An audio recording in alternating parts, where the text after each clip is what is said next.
Bonjour à tous et merci de nous rejoindre sur France 24 et sur France Info. Rafah, toujours sous la menace d'une offensive massive de l'armée israélienne. C'est l'un des derniers refuges de plus d'1 million de Palestiniens déplacés. Et Joe Biden qui a indiqué qu'un accord était actuellement en discussion, accord qui amènerait une période de calme d'au moins 6 semaines à Gaza contre des libérations d'otages et des otages qui ont retrouvé leur liberté. Ça s'est passé dans la nuit de dimanche à lundi.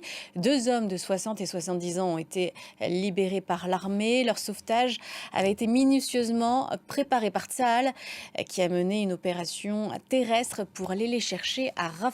Découvrez les images de cette opération commando, mais aussi les retrouvailles avec leurs proches.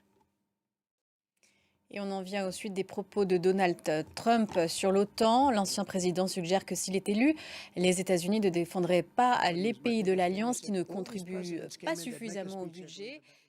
Et Donald Trump qui n'en démord pas, hein, il a réagi sur son réseau social Truth. C'est bien lui qui a rendu l'OTAN plus forte, expliquant que l'argent coulait à flot, hein, je cite, pendant son mandat pour bénéficier de la protection américaine. Direction Mayotte, à présent, les barrages n'ont pas été levés sur cette île de l'océan Indien et département le plus pauvre de France. Les collectifs qui protestent contre l'insécurité maintiennent la pression après l'annonce dimanche de mesures exceptionnelles pour lutter contre l'immigration illégale. Et puis autre île, mais beaucoup plus au nord, à l'Islande, où les températures descendent très bas et sont même négatives. Les habitants du sud-ouest de l'île doivent faire sans eau chaude. C'est la conséquence d'un volcan entré en éruption et dont la lave a rompu des tuyaux de canalisation. Les détails avec Marc Pope. Et l'actualité du continent africain réunis dans une alliance politique et militaire.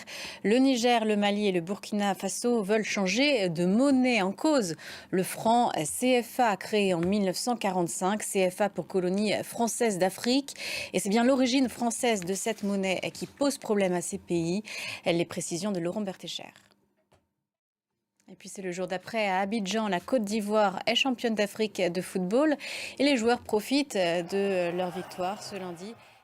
Et on finit ce journal avec ces images exotiques du carnaval de Rio, le défilé des écoles de samba pendant 2 nuits. La capitale brésilienne s'anime de ces danses nocturnes et costumes afriolants.